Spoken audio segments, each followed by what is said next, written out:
Estamos aqui na Tua presença, Senhor, para aprender um pouco mais da Tua palavra. Queremos, ó Deus, que Tu estejas aqui, Senhor.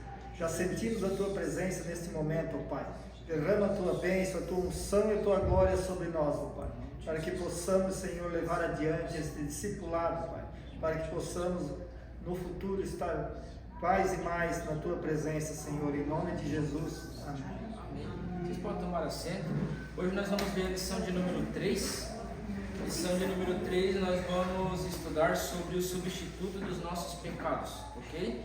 Nós estudamos na lição número 1, nós estudamos quem é Jesus, está gravada lá no canal, já foi lançada, e também estudamos o pecado e o plano de Deus, e eu usei na lição 2 ali muito comparativo entre Gálatas 17, ali que fala das obras da carne, e Gálatas 5:22, que fala do fruto do Espírito, a natureza humana e a natureza espiritual. Ok? O plano de Deus é que a gente tenha sempre a natureza espiritual desenvolvida em nós e não a natureza humana. E a natureza humana sempre vai lutar contra a natureza do espírito. Isso é fato.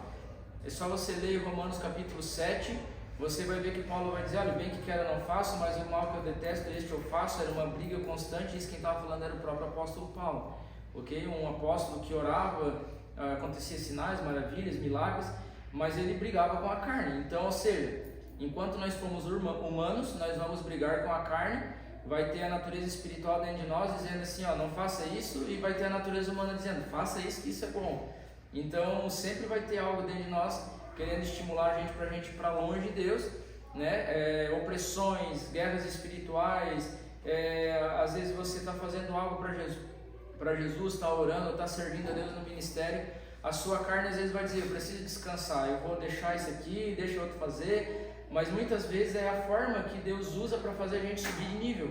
Então, às vezes Deus permite algumas lutas, dificuldades, opressões, para que eu e você vamos mais fundo na nossa intimidade com Ele. E à medida que a gente vai vencendo, a gente vai subindo de nível espiritual até a gente se tornar mais parecido com Cristo, ok? E na lição de número 3, então, nós vamos falar sobre o substituto dos nossos pecados. Eu trouxe aqui, eu vou fazer uma dinâmica antes da gente começar a aula. E eu vou fazer uma dinâmica, aproveitando aqui que muitos são pais, outros ainda serão no futuro, né? E a gente vai... Aqui eu trouxe, ó, a mente, o que é o coração de uma pessoa pura, né? O que é o coração de uma pessoa pura? É um coração incontaminado. Segundo a ciência, com 4 meses de gestação, uma criança no ventre, no útero da mãe, ela já absorve muitas coisas que acontecem no meio externo, ela absorve. Então, por exemplo, se depois dos 4 meses de gestação tem um artigo na internet que foi feito por psiquiatras e médicos infantil ali, os pediatras, né? E eles fizeram um estudo dos 4 meses de gestação até o nascimento da criança, eles colocavam uma música para ela ouvir, todo dia. Quando a criança nasceu, eles não botaram mais essa música, eles falaram com a família e tal, para a família não botar mais a criança exposta àquela música. O tempo passa, essa criança dentro de um determinado tempo, ao longo dos anos dela, até os 5 anos, se não me falha a memória, essa criança começou a cantar aquela música que ela ouvia enquanto a mãe estava na gestação. Porque a primeira parte do nosso corpo é formar o cérebro, então ali já vai sendo imprimida algumas informações. No caso dela, uma coisa boa, uma música cristã e tal. Ela trouxe no subconsciente dela isso, em algum momento isso se tornou uma realidade. Exemplo. Você já teve aquela sensação de que você está fazendo algo e de repente você tem aquela sensação de você já ter feito aquilo, ou já ter ouvido aquilo, ou já ter estado em algum determinado lugar, mas você não, aquilo está no teu subconsciente e de repente ele volta. Isso é o que? É experiências que você teve ao longo da vida desde que você começou a formar memória, ok? Então, por exemplo, todos nós, antes do nascimento, dos 4 meses de gestação até a hora que a gente começa a formar a nossa consciência, por volta dos 6 anos, do nosso caráter, tudo que nós fomos exposto fica gravado em nós. Exemplo, se lá na minha casa, quando eu era pequeno, tinha um contexto de briga familiar, quando acontece lá um contexto de briga, eu vou escrever aqui a palavra briga, vai ficar gravado em mim, certo? Às vezes fica lá escondido, vai demorar tempo para manifestar. Porém, quando eu vou para Cristo, quando eu vou para Jesus, esse contexto da minha casa, ele é apagado. E Cristo diz, aquele que está em Cristo, a Gálatas 2 Coríntios 5,17, Paulo vai dizer assim, aquele que está em Cristo, nova criatura é. As coisas velhas se passaram e eis que tudo se fez novo. Então Cristo pega uma borracha, ele vai lá e ele apaga aquele subconsciente, aquilo que aconteceu no passado, aquilo que ficou gravado na nossa mente, ele apaga, deixa eu fazer um pouquinho. Ele apaga, porém, se vocês olharem bem de pertinho, vai ver que ele apagou, mas ficou marca. Ficou lá estampadinho lá, briga. Tá vendo? A palavrinha. O que isso aqui vai acontecer? Por que isso aqui fica estampado aqui? Porque ao longo da nossa vida, esse fantasma da briga vai querer voltar para o nosso contexto de vida. Ele vai querer fazer parte da nossa vida, mesmo nós estando em Cristo. O nosso temperamento, às vezes, com uma pessoa, no trabalho, em casa, no seio familiar, esse fantasma da briga, aquela coisinha que está gravada lá dentro de nós, apesar de Cristo ter apagado, ela vai voltar à tona em algum momento. E a gente vai querer ceder para aquela vontade da carne, daquilo que a gente ouviu, daquilo que a gente conviveu ou viveu ao longo da nossa vida. Exemplo, alguém pode pegar para você ao longo da tua vida, até hoje, e falar algo que você não gosta. Eu vou dar um exemplo, alguém chama você de incompetente. Não sei se alguém já chamou você disso. Incompetente.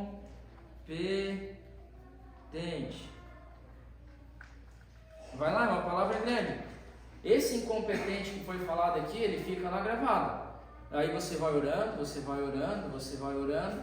Daqui a pouco vai acontecer o quê? Alguém vai vir, o Espírito Santo vai vir e vai passar uma borracha. Mas a mesma coisa que aconteceu com a palavra briga, ficou lá marcado também a palavra incompetente. De repente, lá na sua história de vida, em algum momento lá no seu trabalho ou no seu ministério, você comete um erro, uma falha. A primeira coisa que vai vir é essa palavra aqui. Eu sou incompetente. Alguém falou para mim que eu sou incompetente. E aí aquela palavra vai ficar ali, ela vai ficar martelando na tua cabeça, e o Espírito Santo vem e passa uma borracha de novo. Daqui a pouco você erra de novo, volta de novo. É como se passasse o lápis em cima, ela fica uma marca cada vez mais forte. O que é isso daqui? Isso daqui é eu e você, ser humano. Enquanto eu e você formos ser humano, enquanto nós não partimos para a eternidade com Cristo, isso aqui vai ser uma realidade na nossa vida. Por que eu quero mostrar isso para você, para nós aqui nessa noite? Para mostrar para nós entendermos que nós não somos perfeitos e nós não vamos ser perfeitos. Nós, em algum momento da nossa caminhada, nós vamos errar, nós vamos falhar. Vai ter palavras que vai dominar o nosso coração e vai incomodar a gente. Vai ter palavras que alguém vai falar para a gente e vai gerar uma raiz de amargura. Sabe o que é uma raiz de amargura? Você fica nutrindo. É como alguém escrever incompetente, daí o Espírito Santo vem e apaga uma borracha e você vai lá e escreve por cima do que o Espírito apagou. Você escreve de novo, incompetente. Aí o que acontece? Aquilo fica vivo na sua mente. Enquanto isso não sai, aquilo fica ali. E é essa raiz de amargura que fica no teu coração, ela vai fazer com que todo o teu coração seja contaminado com isso. E isso vai levar com que você contamine outras pessoas. Então, essas experiências que nós vamos ter ao longo da vida, elas vão permanecer conosco até o final da caminhada. A questão é, eu preciso aprender a como dominar essas marcas, essas feridas, aquilo que foi imprimido sobre a minha vida até o dia de hoje. Agora vem o outro lado da moeda, que é o lado mais legal, que é quando a gente vem para a igreja, a gente começa a conhecer Jesus, a gente começa a aprender a palavra, a gente começa a ouvir o Evangelho, a gente começa a orar, pessoas de Deus começam a nos aconselhar, começam a nos dar instruções, e aí, ao invés de palavras negativas, começa a ser imprimido sobre nós o que? Palavras de vida. Então aí você ouve lá na palavra lá que você é amado de Deus, aí você vai lá, amado. Aí você já não é mais um incompetente, já não tem mais briga, agora você é amado. Aí de repente num culto lá, Deus fala para ti que você, olha, uma mãe pode se esquecer do filho que viu nascer, porém eu não me esqueço de ti. Ou seja, Deus se lembra, Deus se importa comigo. Deus se importa comigo. Agora o que acontece sobre a minha vida? começa a ser imprimida uma outra natureza. Não mais aquele contexto que eu vivi até hoje, mas um contexto que daqui para frente é diferente. Agora eu sou amado de Deus, agora eu sou importante para Deus, agora no meu lar não existe mais briga, agora na minha casa não existe mais traição, desconfiança, ciúme possessivo, agora na minha casa existe o quê? O amor incondicional de Deus, eu sou importante para Deus e Deus se preocupa com as minhas necessidades, e essas são as palavras que jamais podem ser apagadas da nossa memória, do nosso coração. Essas aqui sim, elas vão voltar, vira e mexe, elas vão voltar. Vai vir o fantasma da briga, alguém vai tornar a briga lá mais forte. Mas quando elas virem, você vai dizer, não, a minha casa é diferente, agora a minha casa é amada por Deus, ela é importante para Deus, e tantas outras palavras que a gente vai ouvir ao longo da nossa caminhada cristã, ok? Foi isso que Jesus fez conosco. E é isso que ele vai continuar fazendo, e a Bíblia diz assim, ó, aquele que começou a boa obra em mim é fiel para completar, para terminar. Ou seja, ele não acabou, ele começou a fazer algo. Se está bom, ele ainda vai fazer melhor. Se existe ainda algo que ficou gravado na nossa memória, que a gente ainda não conseguiu tirar ou remover, em algum momento ele vai remover. Ele começou a faxina, mas ele ainda não concluiu. Então, até ele concluir, esses fantasmas da nossa vida passada, de vez em quando eles vão voltar. De vez em quando. Alguém vai ver, olhar para nós e vai ver, ó, ele falha, ele também erra, ele também fala aquilo. Lá na casa dele também, de vez em quando, tem briga com a esposa, com o esposo, com os filhos. E isso é perfeitamente, absolutamente normal. Porém, o nosso inimigo, ele usa isso para nos acusar e dominar a nossa mente e fazer eu e você acreditar que nós devemos viver de uma forma diferente daquela que Cristo quer que nós vivemos, ok? Então é dessa forma que nós devemos pensar. Vamos para a nossa lição então de número 3, o substituto dos nossos pecados hoje, João 3,16, quem quer ler para nós? Está ali na lição? Porque Deus tanto amou o mundo que deu o seu Filho unigênito, para que tudo o que nele crer não pereça, mas tenha vida eterna. João 3,16.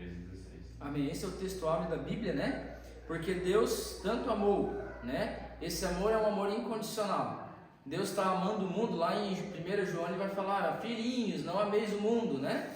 Então aqui ele ama e lá ele diz para não amar. Mas o contexto do texto é diferente. Aqui ele está amando as pessoas que vivem no mundo. E lá em João 3, lá em 1 João, ele está usando o contexto do sistema do mundo. Um sistema pecaminoso, corrompido, um sistema onde anda na contramão do que é os princípios de Deus. Esse sistema não é para nós amarmos, não é para nós nos envolver com ele. Na aula passada nós vimos sobre o Romanos 12:2, que diz assim, não vos conformeis ao padrão deste mundo. É isso que ele está dizendo lá para nós não amarmos. O padrão do mundo é o quê? Que você deve viver aquilo que você sempre viveu. Você deve continuar vivendo aquilo que lá na sua casa vivia, que na sua vida antes de Cristo vivia, tem que continuar dessa forma. Mas Deus está dizendo assim, não ame isso, ame a outra forma de vida, ame a forma que é a forma correta. Então aqui ele está dizendo, ele amou as pessoas. Quem são essas pessoas que Cristo amou? Todas as pessoas do mundo, não foi uma ou duas, não foi um grupo seleto, foram todas as pessoas que existem na face da terra, ou que já existiram e que ainda vão existir. Deus as amou de uma forma incondicional, foi por elas que Cristo morreu. Existem algumas linhas de teologia que pregam a predestinação. O que é a predestinação? Algumas pessoas nasceram destinadas para ser salvas e outras não. Então essa é uma linha de teologia que não é correta. Por quê? Porque o texto de João está dizendo, porque Deus amou o mundo. Ele está dizendo todo, porque todo aquele, para que todo aquele que nele crê não pereça, mas tenha vida eterna. Então, toda pessoa que abrir seu coração e dizer assim, eu creio em Cristo como meu Senhor e Salvador, publicamente, crer no seu coração e com a sua boca confessar, Romanos 10, este será salvo, ok? Então, todas as pessoas têm esse privilégio e o direito de salvação. Lição, o capítulo 1 ali, ele diz assim, ó, no estudo anterior, aprendemos através da Bíblia que o ser humano é pecador e, portanto, está separado de Deus, certo? Pecado, a gente viu, vou relembrar aqui, era no hebraico hamartia, né? É errar o alvo. O que é errar o alvo? é quando eu e você andamos na contramão dos princípios bíblicos. Até eu dei o exemplo aqui, Jesus ele diz assim, ó, se alguém te der um tapa na tua face, no lado direito, ofereça-lhe também o outro lado. Quando nós não agimos dessa forma, nós pecamos porque nós estamos andando na contramão de uma instrução bíblica. Então isso é pecado. Quando a Bíblia diz que nós devemos se preocupar com o necessitado, alimentá-lo com o Evangelho, mas também dar o alimento para sustentar o físico, se a gente não negligenciar esses princípios, nós estamos incorrendo em um pecado. Por quê? Porque nós estamos andando fora de um princípio estabelecido pela palavra de Deus. É claro que nós não vamos conseguir cumprir todos os princípios, e aí é onde entra a graça divina. Por quê? Às vezes a gente foca em uma área, a gente ajuda noutra, e existem outras pessoas, por isso a igreja é um corpo. Eu prego, outro ensina, outro visita, outro ganha alma, outro visita lá no hospital, outro doa uma cesta básica, e aí a igreja se une num propósito para cumprir os mandamentos e os princípios da palavra, ok? Então, perfeito, como eu disse, a gente não vai conseguir ser em algum momento, mas quanto mais a gente olhar para a Bíblia e aquilo que a gente lê, a gente pôr em prática, menos a gente vai pecar, menos a gente vai errar o alvo, ok? Ó, Deus criou o que, ó? Deus criou a humanidade com a capacidade plena de relacionar-se com Ele. Lembra que eu falei na aula 1 que entender os 3 primeiros capítulos de Gênesis vai fazer com que você compreenda todo o restante da Bíblia. Se nós não compreendemos os 3 primeiros capítulos de Gênesis, dificilmente nós vamos compreender o restante da Bíblia. Então, vamos voltar para Gênesis 3. Quando aqui o texto diz assim, que Deus criou a humanidade com a capacidade plena de relacionar-se com Ele. O que acontecia no Éden com Adão e Eva? Na viração do dia, o que acontecia? Deus vinha lá, e o homem e a mulher se relacionavam com Deus de forma íntima, olhando, olho no olho, falando, conversando, se relacionando. Mas de Gênesis 3 para frente, quando o pecado entra, o que acontece? Acontece uma separação desse relacionamento, uma quebra de aliança, uma quebra de princípios. E essa quebra de princípios separou o homem, que era santo e perfeito, de Deus, que era santo e perfeito. Aí o texto vai dizer lá, qual era a ordem de Deus para Adão? Não coma do fruto, se dele comer, certamente tu morrerás. Era isso que Deus falou. Por que Adão não morreu? Porque Deus agiu com misericórdia, com graça, mas alguém precisaria morrer para restabelecer essa aliança original do homem com Deus. Então lá em Gênesis 3:15 vai morrer um cordeiro. Deus mata um cordeiro, dá vestes para cobrir a nudez. Deus fala de pecado, eles cobrem o pecado de Adão e Eva. Porém o cordeiro, lá em Hebreus 10, vai dizer que não era suficiente, o sangue de animais não era suficiente para purificar o homem e levar o homem à eternidade, restaurar essa aliança como lá no Éden que o homem tinha com Deus. Não era. Então, peraí, se Deus falou que se comer do fruto vai morrer, então alguém ainda precisava morrer. Aí é onde entra a figura de Cristo, aonde vem um homem justo, perfeito, que cumpriu a lei, que cumpriu a palavra de Deus de forma integral, por completo, se tornou justo. E lá Pedro vai dizer assim, ó, o justo, Jesus, o justo, morreu pelos injustos, nós. Ali, neste momento, então, o sacrifício de Deus, o sacrifício perfeito de Deus, nos religou novamente a Deus.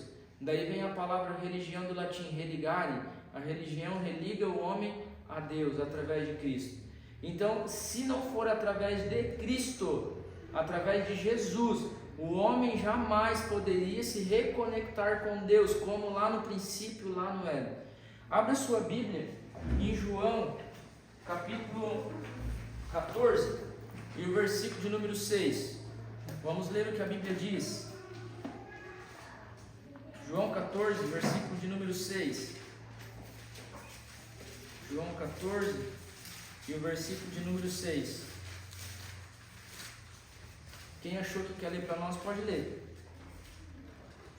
Versículo 6. Isso. Jesus respondeu, eu sou o caminho, a verdade e a vida. Ninguém vem ao Pai senão por mim. Olha só, Jesus diz, eu sou o caminho. Qual é o caminho? Lembra que lá no Éden, quando Deus cria o jardim, Ele vai colocar a árvore da vida no meio do jardim, certo? O homem, eu falei aqui, o homem tinha a possibilidade de comer daquela árvore, ele nunca mais ia morrer, ele ia viver para a eternidade. E de todas as árvores ele podia comer, e lá tinha árvore, imagina, de todos os frutos que a gente conhece e os que a gente não conhece, estava tudo lá no Éden. Só tinha uma dessas árvores que ele não podia comer, e ele comeu justo dessa. Então ele poderia comer. Qual é esse caminho que Jesus abre? É o caminho de volta para a árvore da vida, para que nós possamos comer do fruto que vai gerar em nós a eternidade. Se nós não entrarmos por esse caminho e não nos alimentarmos deste fruto, não existe uma eternidade com Cristo para nós. Porque o conceito de morte para nós é: eu morri, alguém vai me pegar, vai me botar no caixão e vai me enterrar na terra. Isso é o conceito de morte para nós. Mas o conceito de morte na Bíblia não é esse. Esse é um descanso que nós vamos ter antes do grande juízo.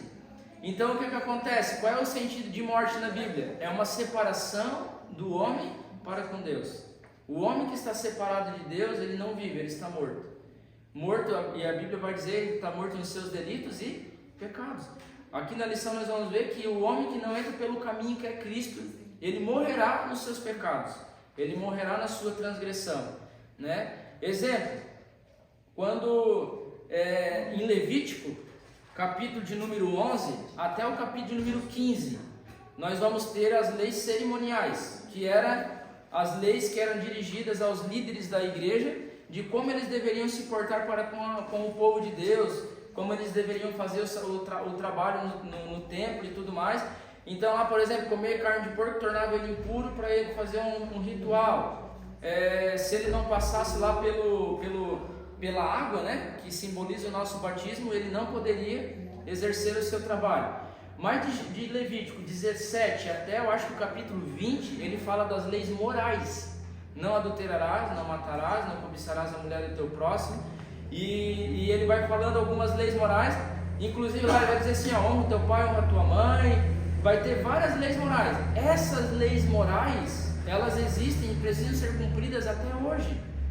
Se essas leis morais, elas não tornavam só impuro para o ato do culto, elas tornavam impuro o homem de ter um relacionamento com Deus. Por quê? Porque isso era considerado um ato de transgressão da palavra, e isso era um pecado que separava o homem de Deus. Para o homem estar conectado com Deus, ele precisava observar esses princípios, ok? E como que eu posso observar esses princípios nos dias de hoje? Olhando para Jesus, seguindo o exemplo que Jesus nos deixou, não só de ensinamento teórico, mas de princípios de vida, de conduta de vida, ok? Eu posso fazer uma pergunta? Pode ser editado?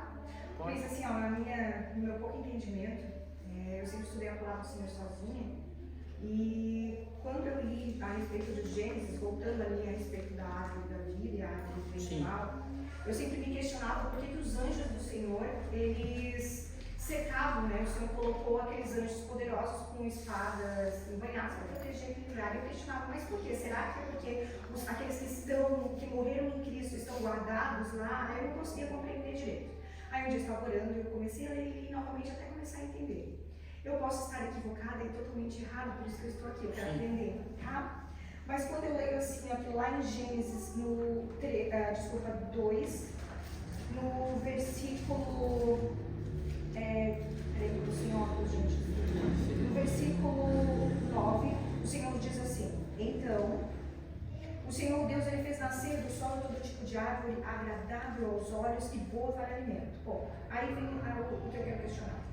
E no meio do jardim estavam a árvore da vida e a árvore do conhecimento do bem e do mal. Sim. Quando você falou ali para mim que eles não... então existiam duas árvores, né? Existe ainda, né? Nós não conseguimos ver. Então, assim, existem essas duas árvores.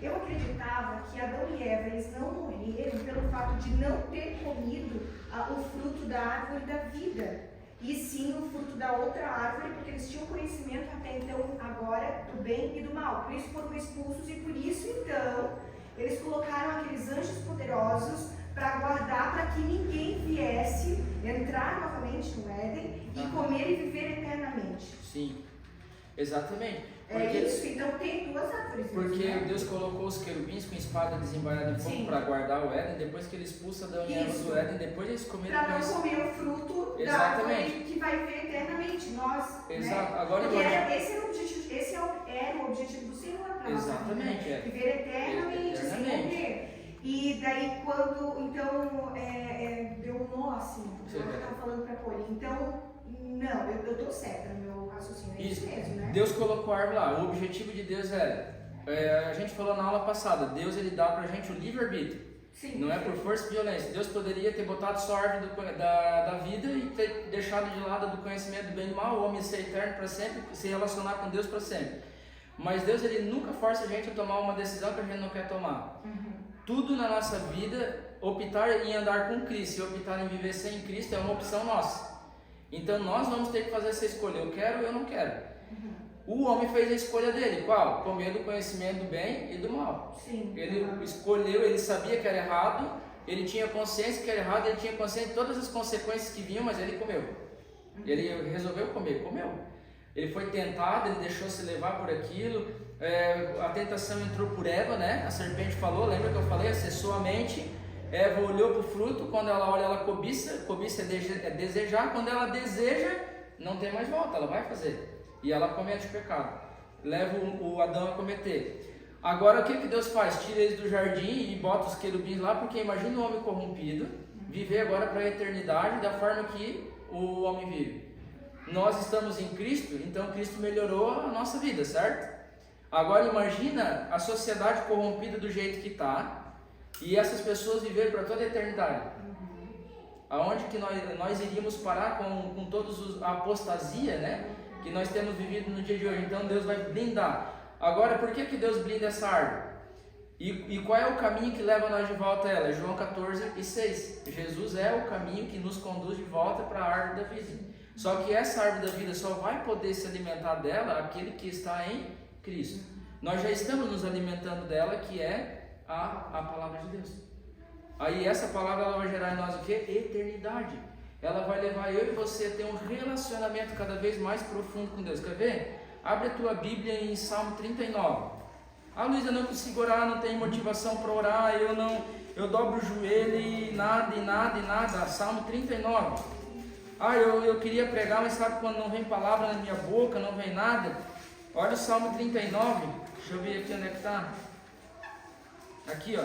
Salmo 39, verso 2. Salmo 39, verso 2. Quer ver como às vezes a gente mesmo estando em Cristo, tem dia que a gente passa por aqueles momentos que a gente não consegue orar, a gente não consegue ouvir Deus falando, a gente vem no culto, o louvor é tocado, mas parece que a gente não está aqui. O corpo está, mas a mente não está. Aí o Salmo 39 diz, ele dá o segredo de como eu e você devemos, como que vai reacender a chama no nosso coração. Ele diz assim, ó: com o silêncio fiquei mudo, calava-me mesmo acerca do bem, mas minha dor se agravou. Ou seja, cada vez que ele ficava quieto, que ele não conseguia ouvir a voz de Deus, a dor ia agravando, aquela angústia, a opressão, o sentimento ruim, ele ia aumentando. Aí no verso 3 ele vai dizer assim, ó: incendeu-se dentro de mim, no meu coração, ó, enquanto eu meditava, se acendeu um fogo, e então com a minha língua falei. Aí parece que Deus destravou, porque ele meditava nos feitos, na palavra de Deus, nos feitos que o Senhor tinha feito no passado, e quando ele meditava, pensava, refletia sobre isso, dentro dele se acendeu um fogo, despertou o desejo, a vontade, o prazer, a alegria voltou, aquela dor que tinha, aquela angústia, aquela opressão que tinha, ela sumiu, porque ele meditou naquilo que gera vida, a palavra de Deus. E aí é esse o caminho que nos leva de volta para aquela árvore, para comer do fruto da vida agora, não do conhecimento do bem e do mal, mas da vida. Claro que existe um grande mistério, porque Éden significa paraíso, né? É o jardim de Deus, propriedade de Deus. Por que dos anjos estarem lá? Exato. Será porque assim, ninguém está no céu, né? Só quando Jesus voltar. Exato. Então assim, eu ficava pensando, mas por que aqueles anjos tão poderosos? Será que eles vão estar pelo significado? Será que aquelas almas eles estão lá e nós não conseguimos ver? Pode ser também, a gente não sabe dos mistérios de Deus, né? Apocalipse 21, abre lá na Bíblia, Apocalipse, o último livro da Bíblia, Apocalipse 21 e o verso 1. Apocalipse 21, verso 1. Para onde nós iremos depois que Cristo voltar ou quando nós morrermos em Cristo, né? Olha o que ele diz, ó. João tendo visão, né? Eu vi um novo céu e uma nova terra. Porque o primeiro céu e a primeira terra passaram e o mar já não existe. Aí quando nós voltamos para um texto de Romanos, eu não me lembro o capítulo agora, mas Paulo diz assim: a natureza aguarda com expectativa a revelação dos filhos de Deus. A natureza foi corrompida pelo pecado do homem. A terra geme. O que é esse gemer da terra? Terremoto. Lá na Turquia, eu acho que foi agora em Síria, deu um terremoto lá. Até aqui no Brasil, né? Deu... Chegou a dar, eu acho, né? Em Israel deu. A terra gemendo, isso é a terra gemendo. É o rio transbordando, é os montes se desmanchando, isso é a terra gemendo. Quando Cristo voltar, eu e você restaurado, vamos restaurar todo o planeta. Um novo céu e uma nova terra, o Éden, o paraíso, lugar de perfeição. Entendeu? Aonde nós vamos habitar com os animais sem causar dano para eles e eles para nós. Nós vamos conviver com a natureza com nós, e a gente vai em equilíbrio. Mas isso tudo foi corrompido por causa do pecado. Então, quando vier aquele que é perfeito, 1 Coríntios 15, versículos 51 para frente, ele vai dizer: quando vier aquele que é perfeito, quem é aquele que é perfeito? Jesus. Quando Jesus vier, aquilo que é incorruptível, não só eu, mas também tudo que está à minha volta, natureza, rio, mar, a terra, tudo que está corrompido pelo pecado, vai ser revestido de incorruptibilidade, ou seja, vai ser transformado em algo perfeito. E aí não vai mais ter isso. Entendeu? Aí o homem não vai ter mais o desejo de comer do conhecimento do bem e do mal e do pecado. Ele vai só querer comer da árvore da vida. A Bíblia vai dizer em Apocalipse que nós de ano em ano nós vamos a Jerusalém se assentar aos pés de Cristo para aprender a sua lei. Já pensou? Vai ser uma convocação para todo mundo. Então todo mundo vai sair daqui lá para Jerusalém. Tá gravando? Eu vou falar depois da gente corrigir o pastor puxar a orelha, mas eu, na minha concepção bíblica, lembra que Jesus, quando ele ressurge, ele aparece assim num piscar de dedo, num estalar de dedo entre os seus discípulos, um teletransporte, né? Eu creio que no reino de Deus, mais ou menos dessa forma que vai funcionar. Jesus está chamando nós em Jerusalém, lá em Jerusalém. Vamos voltar para o Brasil, lá no Brasil. Aí o galardão, que Paulo fala em 1 Coríntios 3, se não me falha a memória, o galardão é o quê? É aquilo que você fez em vida pelo Evangelho, pelo Reino. Você vai sofrer? Vai.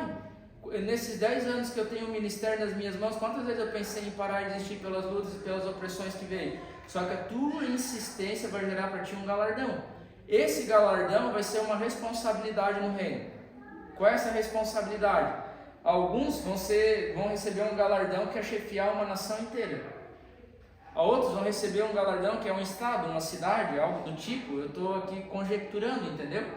Aí, por exemplo, a Lu vai receber um galardão. A Lu vai ficar como líder da cidade de Tuporanga e ela vai ficar responsável por transmitir a minha visão, a minha mensagem lá. E quando eu chamar, ela vai transmitir lá e nós vamos se reunir tudo. Vai haver um culto, vai ter responsabilidades. Volto lá para Gênesis. O que Deus colocou o homem lá no jardim? Ele colocou o homem lá só para passear no jardim? Não, ele deu a responsabilidade: cuidar, lavrar, se envolver com aquilo que estava ali, cuidar. Então o reino não vai ser monótono, nós vamos ter ocupação, ok? Mas o caminho para ele é Jesus. É Jesus. Se nós não entrarmos por esse caminho, que é o caminho, a verdade e a vida, nós não vamos poder viver isso. As pessoas que não entrarem por esse caminho, elas não vão poder viver isso. A gente fala disso, a gente fica até com expectativa de viver, né? Agora as pessoas que não estão em Cristo, elas não vão conseguir viver isso. E é aquilo que ela falou, é loucura. Para quem perece isso é loucura, mas para quem é salvo e conhece a palavra de Deus, isso é poder de Deus. Entendeu? Aí agora veio na mente, eu não lembro agora onde está, mas vocês podem anotar aí a primeira parte do versículo, depois vai lá no pastor Google, ele vai dizer para vocês onde é que está. Ele diz assim, que a tribulação momentânea, no momento que nós estamos vivendo, ela gera em nós o quê? Dor e sofrimento. Mas, para a eternidade, ela vai gerar o quê? Uma recompensa. Se você resistir firme no meio dessa prova, dessa luta, desse deserto que você passa, essa tribulação que você vive hoje, ela é momentânea, ela passa. mas a eternidade não vai passar, e você vai viver uma eternidade na presença de Cristo, no refrigério de Cristo, um tempo que nunca mais tem fim, ok? Então é necessário passar, enquanto nós estivermos aqui, por tribulações. Tiago, capítulo 1, verso 2, vai dizer assim: alegrai-vos quando passares por várias provações, porque a prova da vossa fé gera em você a paciência, a esperança e aí por diante. Então, quando nós passamos por isso, Deus está nos moldando para o reino, para esse novo céu, essa nova terra que João viu descer do céu, para a nova Jerusalém, ok? Jerusalém aqui Jerusalém em hebraico é Yerushalayim, quer dizer cidade de paz. É o lugar onde a paz vai reinar. O mundo busca por paz, mas ele não encontra paz, porque a verdadeira paz só está em Cristo, e quando o mundo estiver em Cristo vai haver paz, antes não vai haver. Ok, vamos à frente então.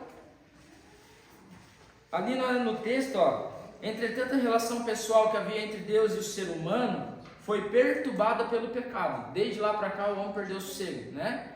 Em Gênesis 4 nós vamos ver o primeiro conflito dentro da família, Abel e Caim, dois irmãos se desentenderam, o Caim matou Abel, dali para frente começou a ter problemas com as gerações futuras, que Deus teve que mandar um dilúvio para começar tudo de novo, porque a terra se corrompeu a tal modo que não dá mais para viver na terra.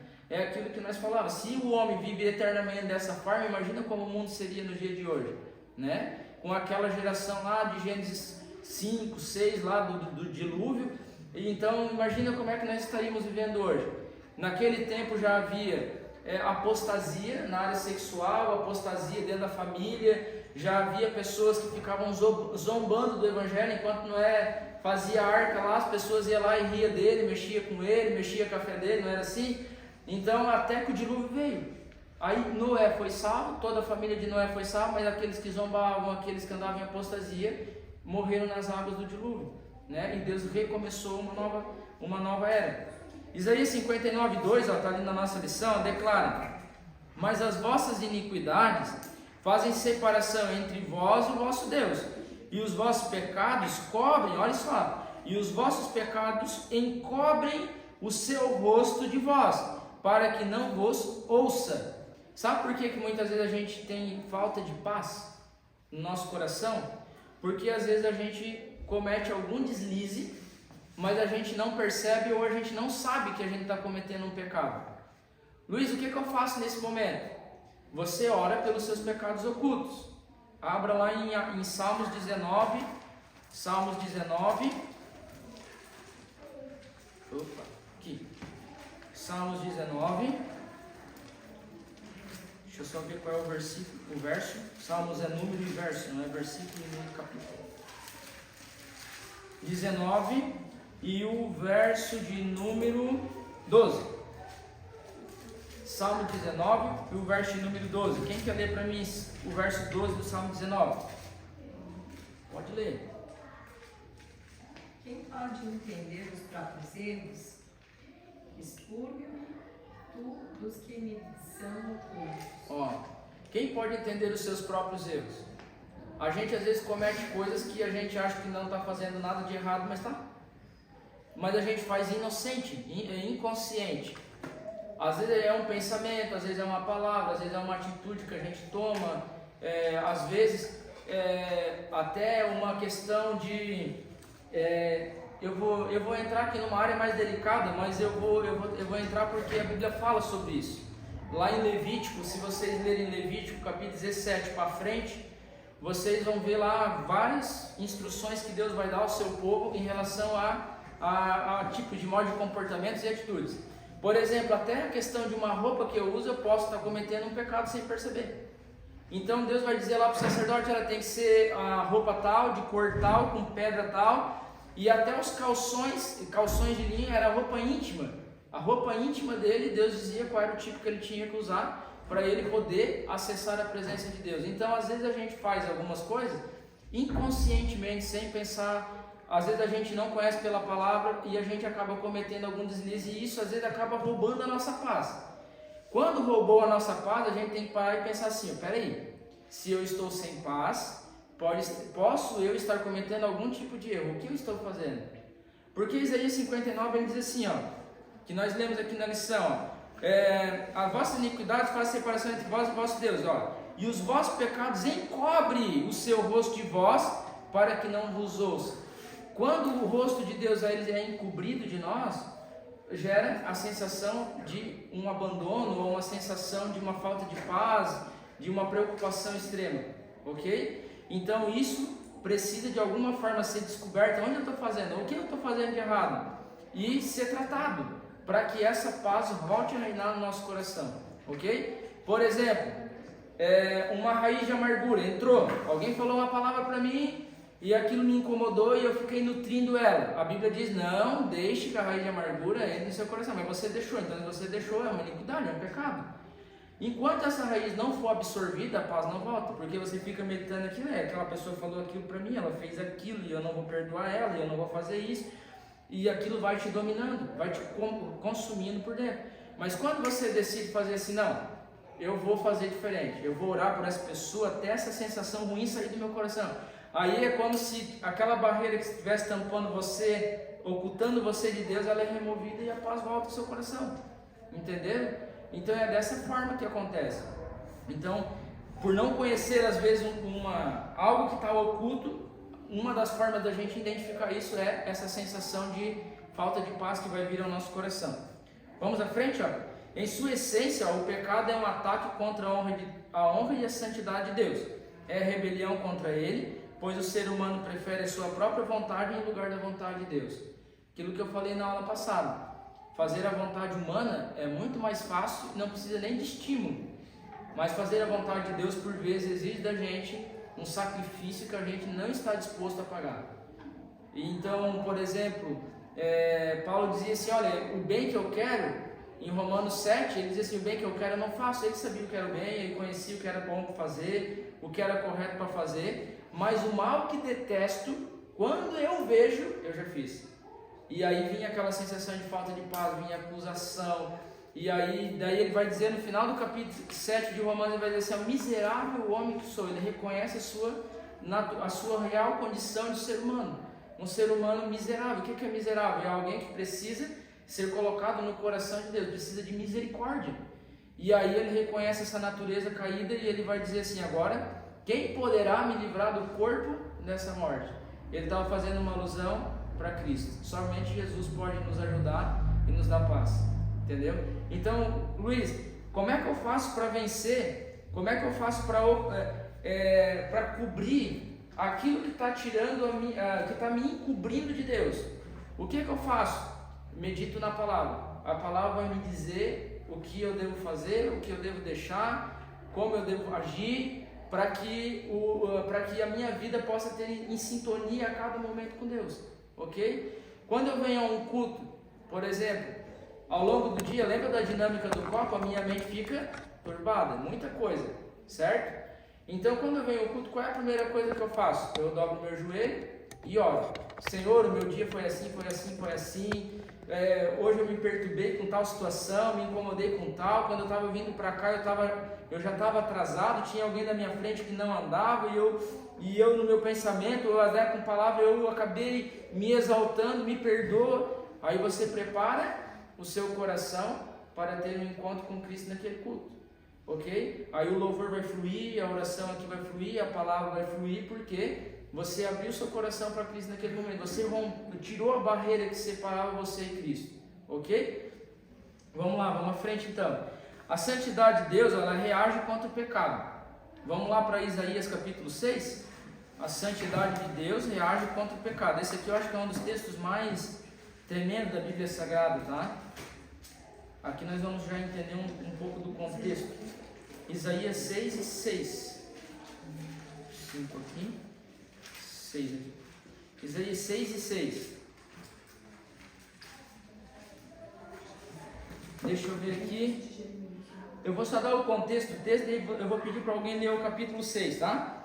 Ó, aqui Isaías, ele vai, no tempo que morreu o rei Uzias ali, ele vai no templo adorar a Deus, e quando ele chega no templo, ele vê o céu aberto e ele vê a glória de Deus. Nenhum homem pecador poderia se achegar na presença do Deus Santo e permanecer vivo.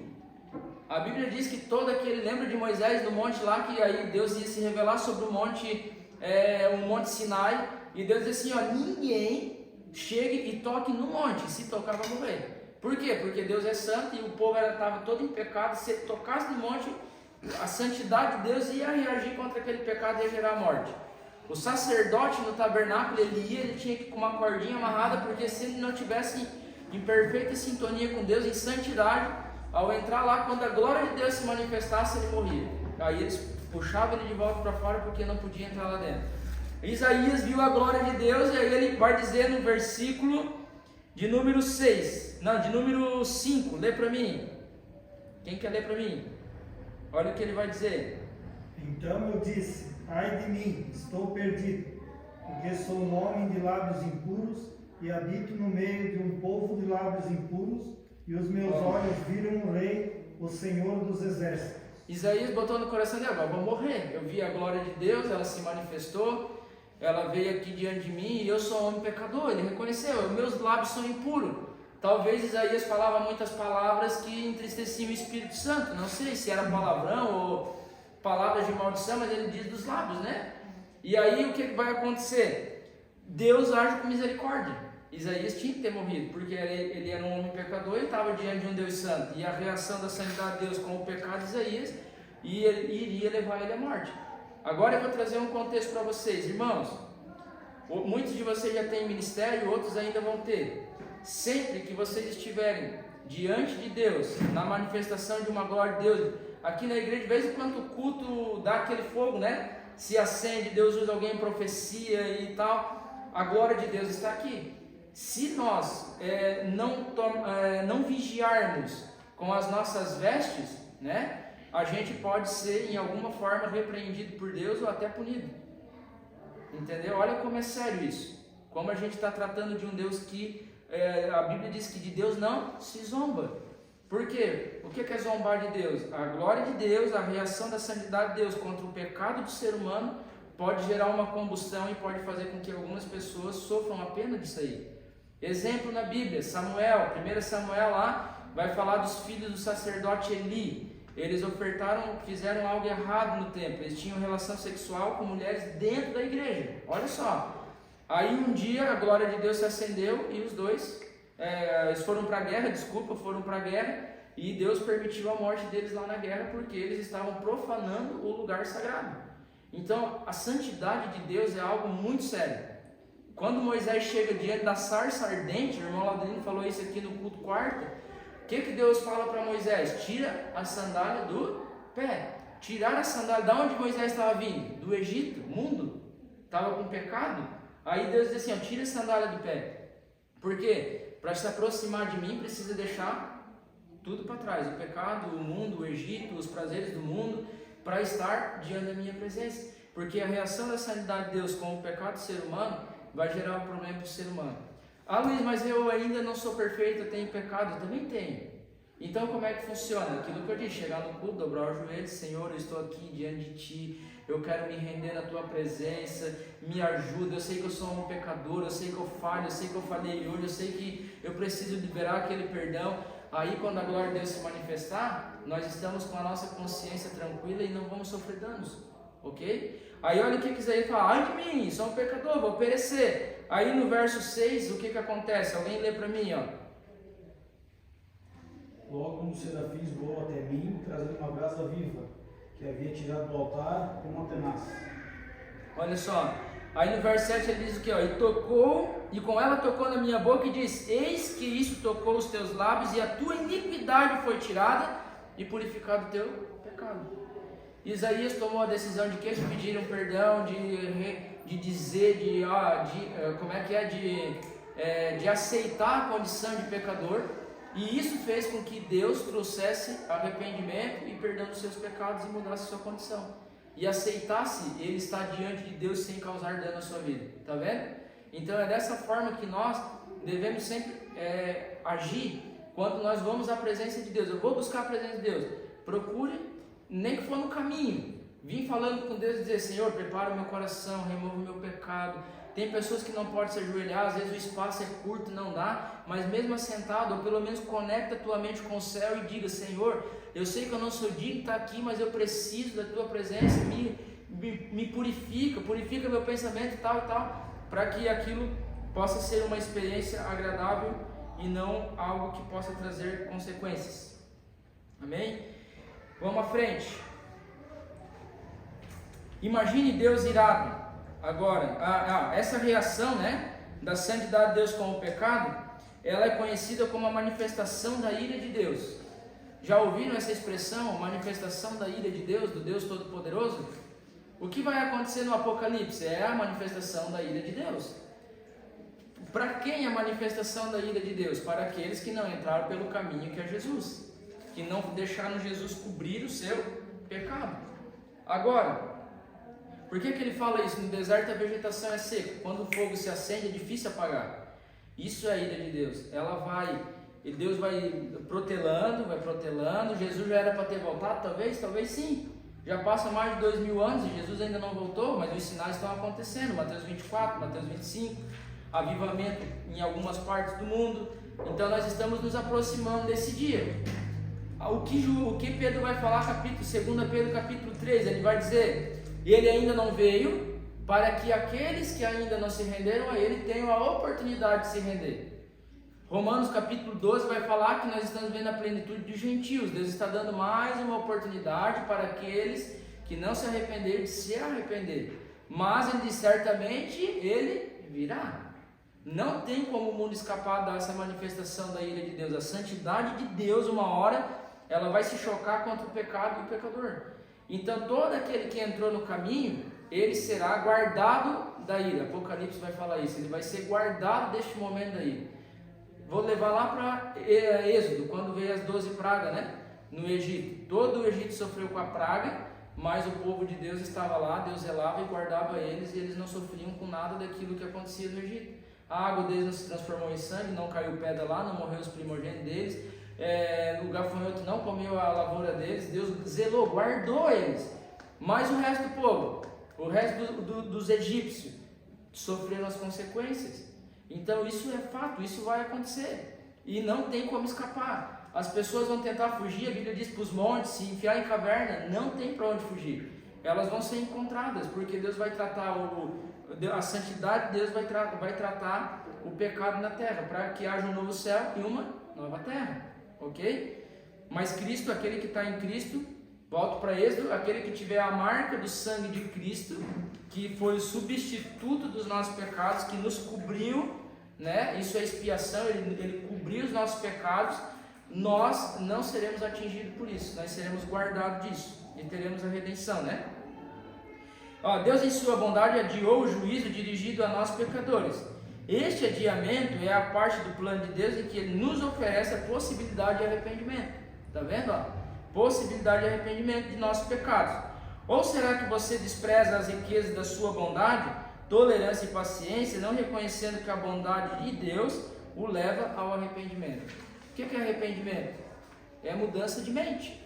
Quando você está em Cristo, você lê a palavra, medita na palavra, aprende sobre ela, você começa a pensar como ela pensa, você começa a mudar os teus princípios, né? A tua visão de mundo. Antes você pensava de um jeito, agora você pensa de outro, porque a palavra vai moldando a sua forma de pensar, tá certo?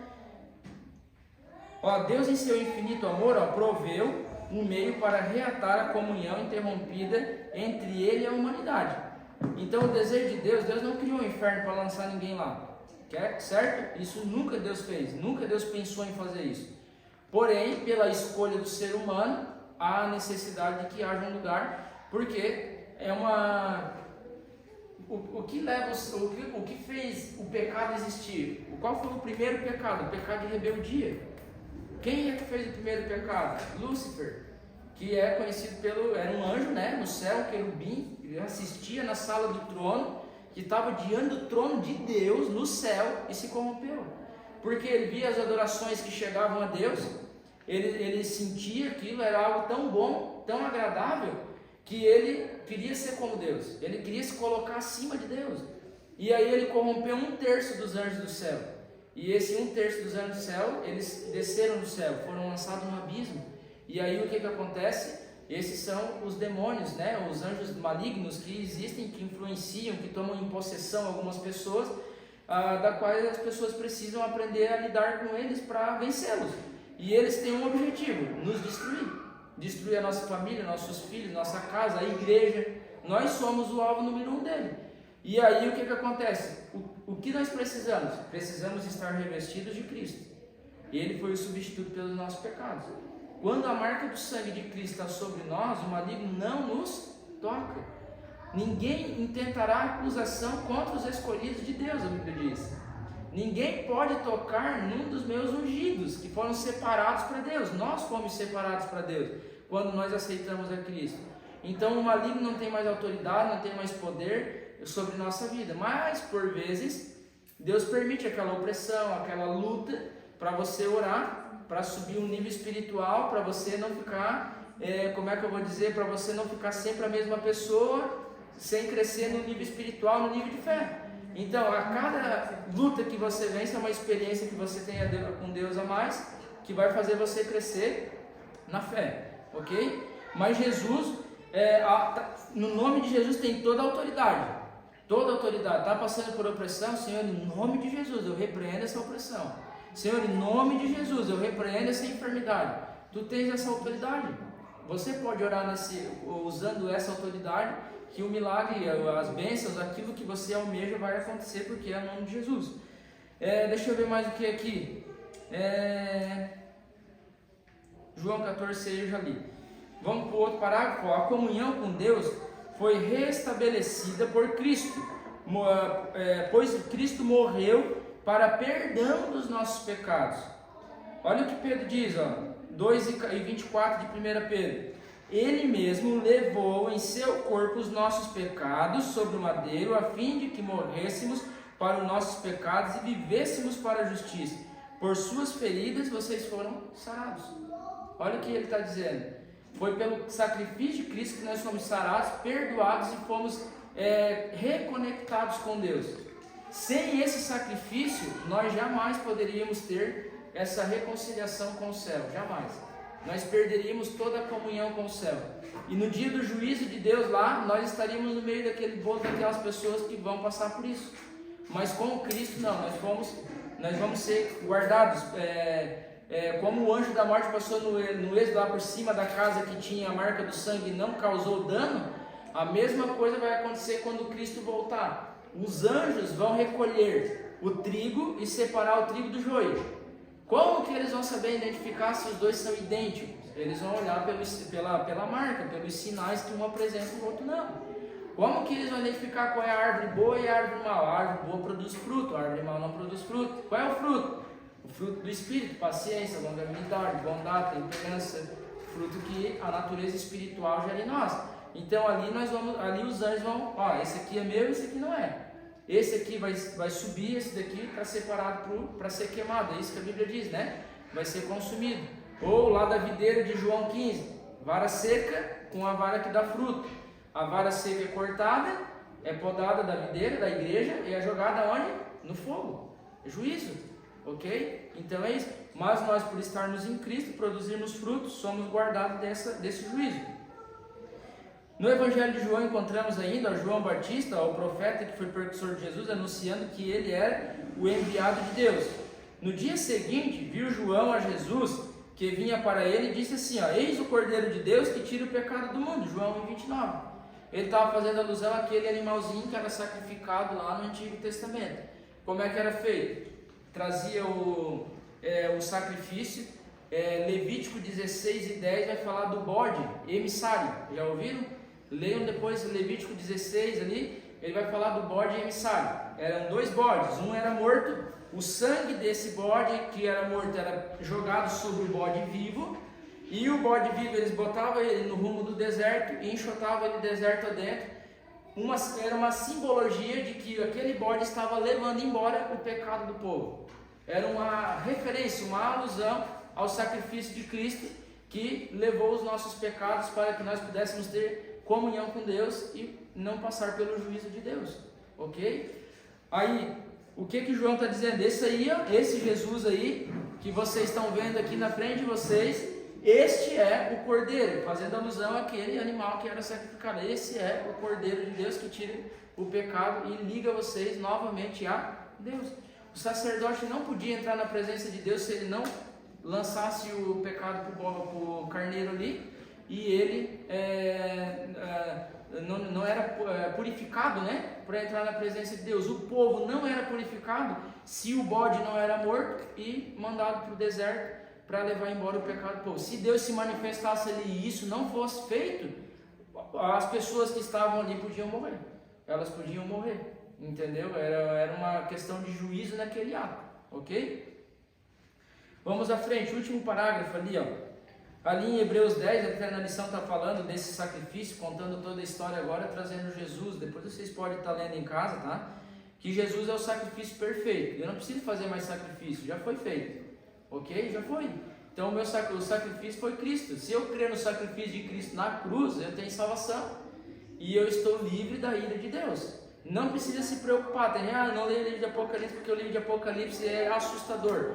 Para quem está em Cristo, é um livro que nos traz uma esperança maior, porque nós sabemos que nós vamos morar com Deus e nós não vamos passar por isso ali. Mas assustador para quem? Para quem está sem Cristo.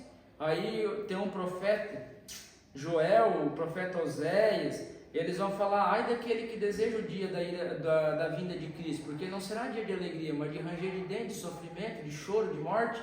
Por quê? Para o pecador, porque este vai ser terrível para quem ficar. Mas nós que somos salvos, nós estaremos em Cristo, nas bodas do Cordeiro, usufruindo da ceia do Senhor, o próprio Cristo servindo para nós. Mas para quem ficou, vai estar em tormento, em lágrimas, em ranger de dente, e não adianta, vai orar, vai clamar, e não tem mais o que fazer, o tempo acabou. Eles tiveram a oportunidade. Salmo 19 fala que o céu prega, a criação prega, então ninguém vai ter a desculpa de dizer: nunca pregaram para mim, nunca falaram do amor de Cristo para mim. Não. Tudo à nossa volta fala do amor de Cristo. Olhar para um ser humano que é a imagem de Deus, nós estamos olhando para Cristo. Nós temos que crer em Cristo. Quem conhece um pouco do corpo humano sabe como ele funciona, como é complexo. Será que não foi Deus que criou? Os planetas, as estrelas giram e nenhuma se toca. Tudo funciona em harmonia. Será que não existe um Criador por trás disso? Né? Tem pessoas que tentam descobrir esses mistérios e não aceitam que existe Deus. Aí elas se tornam lá ateias lá, porque elas não aceitam a existência de Deus. Último parágrafo. Por isso que é preciso atentar para o fato que existem trágicas consequências para a pessoa que não olha com fé para Jesus, reconhecendo que Ele morreu para perdoar os seus pecados. João 8,24 diz assim: por isso eu vos disse que morrereis nos vossos pecados, porque se não credes que eu sou, morrereis nos vossos pecados. Tem pessoas que, infelizmente, a gente prega, elas vêm ao culto, ou as pessoas às vezes lá na casa delas, visitam elas e dizem assim: olha, eu vim aqui trazer uma palavra, e elas negam. E elas não sabem o que elas estão fazendo. A Bíblia diz, Jesus disse isso, né? Perdoa porque elas não sabem o que elas estão fazendo. Crucificaram a Cristo, mas não sabiam o que estavam fazendo. Quantas pessoas passam aqui e jogam pedra em nós, na igreja, porque a gente está pregando o Evangelho? Aqueles crentes são tudo louco porque eles falam em língua, estão em êxtase lá, é um negócio estranho. Não, mas elas não sabem o que elas estão fazendo. E a igreja tem que orar por essas pessoas, porque essas pessoas estão incorrendo para o derramar da ira de Deus, com consequências impensáveis para nós. Mas essas pessoas precisam ser alcançadas pelo amor de Cristo. Nós fomos alcançados, elas também precisam. Eu queria convidar vocês a se colocar de pé. E eu queria fazer um discipulado. A gente aprende teoria, mas vamos aprender um pouquinho de prática também. Eu quero botar um louvor. Só deixa eu botar aqui o louvor.